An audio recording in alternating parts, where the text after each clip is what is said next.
Now, for the last few folks that are going on to be on the agenda today, Fred, would you come up, and Jerry, would you come up, and we'll have our closing comments. And I think Jerry, you're up first, so please. I'm going to stand because Ray knows that I can't sit and talk, and I can't keep my hands quiet either. Thanks, Ray and Ernie and Fred and Dan for putting this on. I think we've all had a wonderful afternoon in terms of sharing ideas and everything else. And I was struck by this as we had this conversation, and that's a fact that I think what we really have seen today is the idea of a new vocabulary. That we've got a new vocabulary and new thought processes, and I'll just highlight some of those, is that part of this new vocabulary is how do we live with climate variation? How do we really live with this uncertainty of all the things that are going on? I think part of this new vocabulary, new thought process is how do we build resilience into this system? And how do we build a system that has less yield variation from year to year in all of this? Part of this also is in terms of ecosystem services. How do we really look at agriculture not only from an idea of production, but also in terms of water quality, air quality, pollinator habitat, social value, all those other things. When you look at the ecosystem services, it's very, very complex. But it's also where we need to really be thinking about this new economy of agriculture. How do we look at it from many different perspectives? The other piece of this in terms of this new economy and new vocabulary is that we now have to really start thinking about systems. It's not just about how we manage nitrogen. It's not how we manage water. It's how we look at the interactions between carbon, nitrogen, water, light, precipitation, pest, all those things that are going on that all you producers realize that you put up with for every day, but science is put into little boxes. And so when we start looking at this from a different dynamic, it really becomes how do we value these interactions? Part of this, and I'll throw a new term out that hasn't been brought up today, and that's ultimately what we're really dealing with is the genetic by environment by management interaction.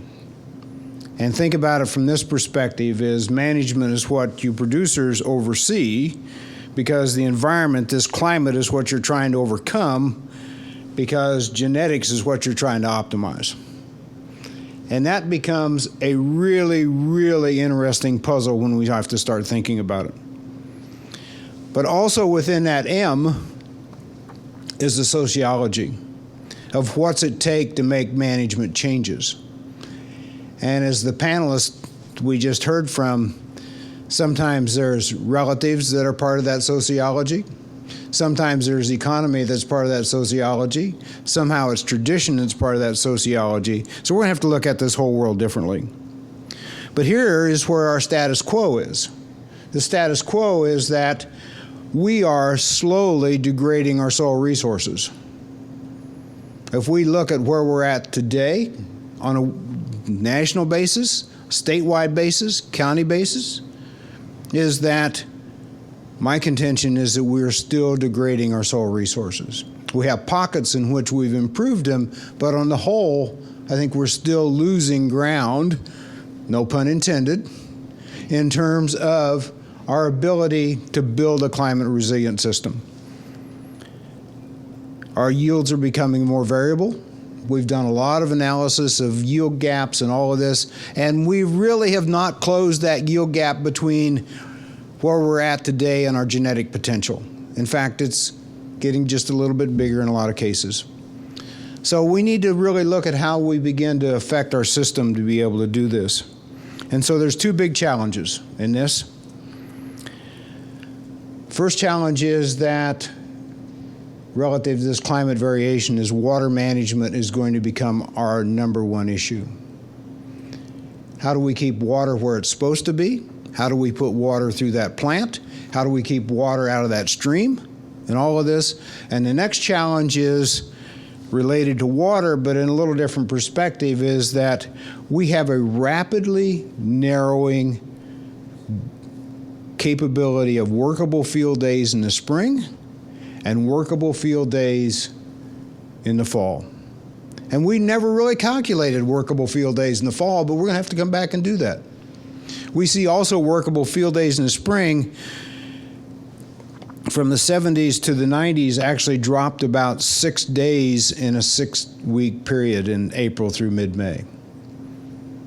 That's tremendous in terms of a change that's going on out there. And it's getting even worse. What we see is that there's a negative correlation of yield with April and May rainfall. The more it rains in April and May, the lower yields. We see a positive correlation between yield and July, August, September rainfall. And the climatologist just told you that we're going to get more in the spring and less in that summer period. So we can expect yields to begin to vary in all of this. So what we're going to see is that if we build a path forward in terms of resilience, that it has to start with the soil. That we have to improve our soil. We've got to put carbon into the soil. We've got to do all these things in terms of water management. But there's one other component we never talk about it. In addition to adding water infiltration, is that when we do all this in terms of resilience, we actually build improved gas exchange, oxygen and CO2 between the soil and the atmosphere. That stabilized aggregates in there is a major contributor to yield.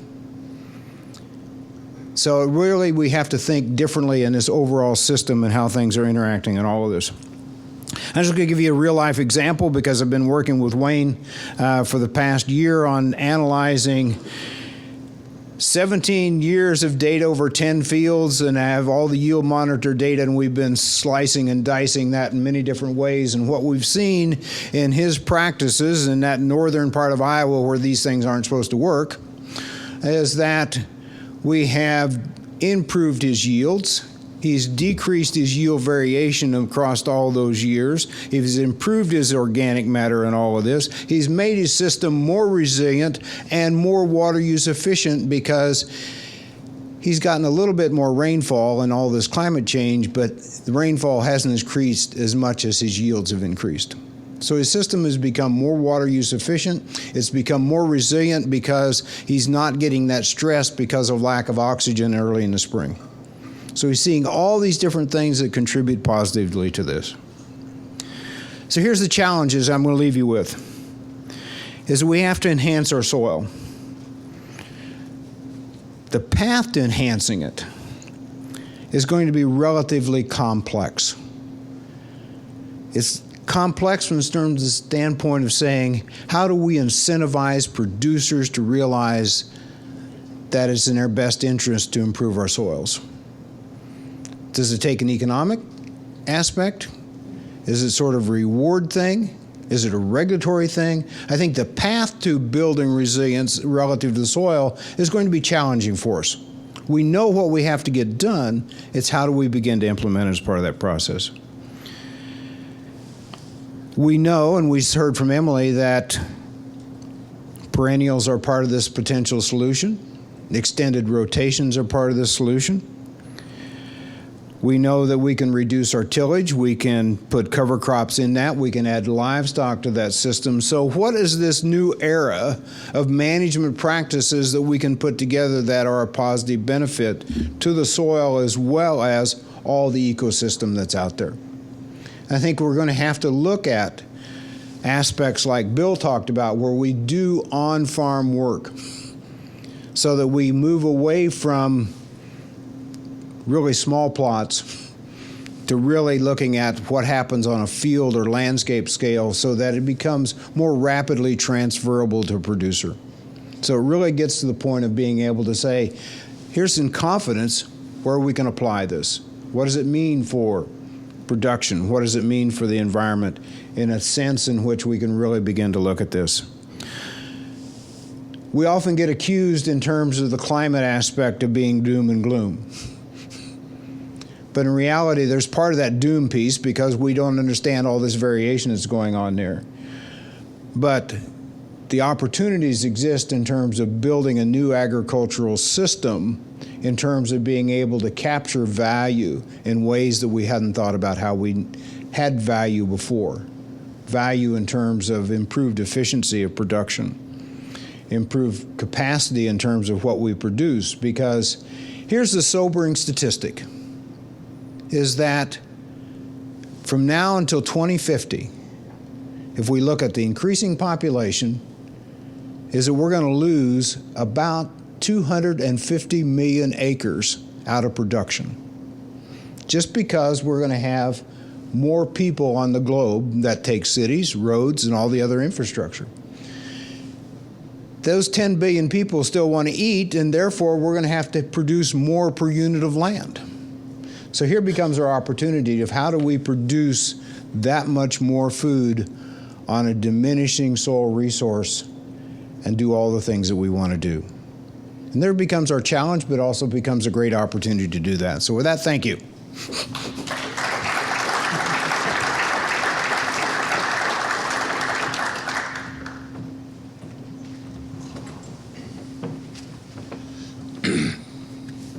Well, good afternoon. I'll get my ugly thing off of this. There we go. I'll tell you what I've really enjoyed today. I really enjoyed the farmer panel. You got some good farmer leaders here, and that's what I want to talk about a little bit later. But I want to talk about a little bit about the global challenges. I mean, I do a lot of work on the international time with what's happening around different parts of the world. But one of the things that got me really interested in learning more about what we can do is how do we feed these 10 billion people that Jerry mentioned by 2050? Well, there's only one way we can do that, is we have to produce more with less on less soil. There's farmland conversion. You see development slowing down any? I don't think so. So we're going to be limiting the amount of land we have to use anyway. We're also going to limit some habitats for a lot of our different animals and things like that. Food production will have to double by 2050 on less land than we have now. So that's a big challenge. At the same time, we have all these increased weather events that are causing us to really, really shrink our time for planting and our time for harvest. We have decreased global biodiversity. There's lots of reasons why that's happening, and that's one of the reasons is because it's about managing risk. And right now, unfortunately, the best risk management tools are available growing corn and soybeans. Maybe we need to be growing some other things, but that's where maybe some new policy might have to come through. But I want you to understand, you guys are the big kahuna. Iowa is a leader. You're the biggest producer of corn and soybeans, and I know Ohio used to be the biggest producer of eggs, and now you guys kicked our butt, and you're way ahead of us. But and then also pork. Agriculture is Iowa, and so I just want you to understand how important you all are. And you know, our end goal is to make things more sustainable, more plentiful for production of food, feed, fiber, energy, and ecosystem services.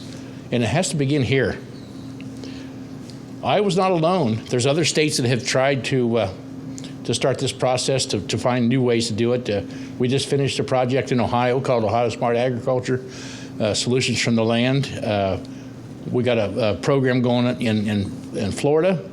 Florida's another unique state, a big agriculture state. A lot of people don't realize it, but they're only second to California as far as diversity of types of crops they have. But they're big in the fruits and vegetables and specialty crops. But Iowa is famous for the main commodities. North Carolina, Mississippi, and California all have different state projects. And also, with our work with the Global Alliance of Climate Smart Agriculture, which you heard about earlier, and I'm the North American chapter chair, we're trying to figure this out on a global scale. How can we do more with less, and how can we do it with improving the soil as well. Simple way. This is my 2-minute speech, and that's climate smart agriculture. Climate smart agriculture should be the same no matter where you go in the world. It should all be the same. There's 3 different pillars. You hear a lot of the international companies, and they're all wanting to reduce their carbon footprint. We're going to the COP25 meeting next week, and we're going to all hear about all the different countries that are doing their best to limit their carbon footprint. But agriculture has a very unique chance to be a real part of the solutions. There's 3 pillars for climate smart agriculture. The first one is productivity, and we call that sustainable intensification. Every farmer wants to be more productive. Every farmer wants to make more profit. To me, that's the way you get the farmer's attention. It's got to be an economic driver to make farmers change what they're already doing. The second pillar is adaptation and resiliency. And Jerry talked a lot about resilience. How do we get more resilience? See, how do you get more resilience in your soils? But how do you also adapt to this lower number of days we can plant? I've said many times that when I grew up farming with Dad, we had 2 months to farm or get stuff planted. All the way through May and June, we could plant. We had 8 weeks. Today, if you don't get your planting done within 10 days to 2 weeks, you've missed the window, and you've missed the productivity. So the time is shrunk. So whether farmers admit it or not, we've been adapting all along. How many farmers in Iowa have the same kind of planter and production capability that they did 20 years ago? We all have bigger planters, we all have bigger combines, but that's how we have adapted. But then the neat thing, the third pillar is greenhouse gas reduction. And that's where it's best to look at farmers. If you do number 1 and number 2, automatically number 3 happens. And that's the succession. That's how you get farmers to talk about that. You have to start with an economic incentive to maybe change a different thing what you're doing. But you also have to adapt and understand, what kind of weather patterns are you going to be dealing with from now on. And if you do 1 and 2, then all of a sudden you've got 2 ways you can reduce greenhouse gases. One with your carbon footprint by reducing trips over the field and be more efficient. But you can also, the big one is the sequestration of carbon in the soil by doing crop practices like no-till and using cover crops and things like that. So it's really important that we do those 3 things. If you do that, farmers will listen to you. But if you go and say you want to solve climate change, we're all individual business people, and we got to make money doing this. These are the 17 different sustainable goals that the UN has come up with, and we can follow them, and that's what we need to do to get more efficient. Whether it's making the soil better, but also feeding everyone. If agriculture doesn't lead, others will. And that's a really important point. The best people we have to lead this charge is producers. I've been to these international meetings where the ministers get up and the first thing they say is, we have to understand that agriculture is broken. Is it? Everybody eats every day. Maybe we can do better things. Of course we can. We can be more efficient, but agriculture is not broken. Every system can be made better. But the other thing that they're looking for is ways to get rid of animal protein. And it was said earlier on the panel, and I really appreciate it, animal agriculture can be a significant part of solving the climate change problems. Because if you do rotational grazing, I could never understand why you couldn't understand. You take a very low quality product like grass and turn it into a high quality product like beef. And you're doing it on non-crop acres most of the time. So to me, if you do that, that's a pretty good story, but we have to get that story out. The other thing too is the problem is urgent, and we can't. And we said that, we heard that in the panel. Is we don't have all the answers today, but we have some of the answers, and that's why it's so important. And I really appreciate the scientific focus today, because we got to continue to research, and I appreciate the ARS and ERS labs, the climate hubs, and the all the other folks that are in the research, because I don't think we know all the answers yet, and we're going to find the solutions that we haven't even thought about yet. So we have to continue to find research, and and apply it to what we're doing as we go, because we'll keep coming up with better solutions. We need technology. That's another thing. In the world conversations, technology is a bad thing, that we have to go back and raise crops like we did 40, 50 years ago. I'll tell you today, if technology is a big part of our adaptation, because we have genetics today. We had corn that was planted and it was saturated underwater for 3 days, and it still made it. That was unheard of a few years ago, but it is now. Soybeans the same way with these treatments we have. So technology and precision ag is going to be a big part of it. Innovation, things that we haven't even thought about, is going to be a big part of it. But again, we mentioned it today, we need lots of tools for the toolbox. Not everything will work on every farm. When I hear, different, I know on my farm, I got about 10 different soil types. I think we heard more soil types, even more than that today. But we need to have tools in the toolbox so anybody can take them and go with them, so we can mitigate the climate impacts. Whoops, I guess that was it. My point is, we need you all, and we need farmer leaders. One of the things that I got a chance to testify a couple of weeks ago in D.C. at the Chairwoman Castor, she's the chair of the House Select Committee on Climate Change, and these were non-farmer people that I was talking to, and one of the things they said was, "What's the one thing you can do to turn this thing around?" And I had to answer. I said, "Sir, there is no such thing as a one-thing change, and we're all looking for quick and easy changes. We have to approach this on a systems basis. We got to put all these different changes together." And one of the things, as you talk to farmers, the most disheartening thing I ever hear is when you ask a farmer why you do a certain thing, and they say, "Well, that's the way we've always done it." That's not a good reason to do it. Every single farmer in every single town should be trying something that makes them a little uncomfortable every single year. That's how you find some of those things won't work, but some of the things will work, and some of the things you can learn to do changes that would make them work. So we need farmer leaders to go out and make these changes to develop this, and take all of the science that research is telling us and try to integrate it in our system. But we need farmer leaders from Iowa. Iowa's always been famous for having good farmer leaders in the commodity groups and Farm Bureau and things like that. We need 100 of those farmers that were on the panel today. Farmers learn from other farmers, and we hope that farmers in Iowa will step up and let their neighbors know how they can do some things better, and then also share it with some other states. So again, the sky's the limit. I hope that Iowa growers can step up and be willing to share the good news and try new things, and we'll solve these problems. Thank you.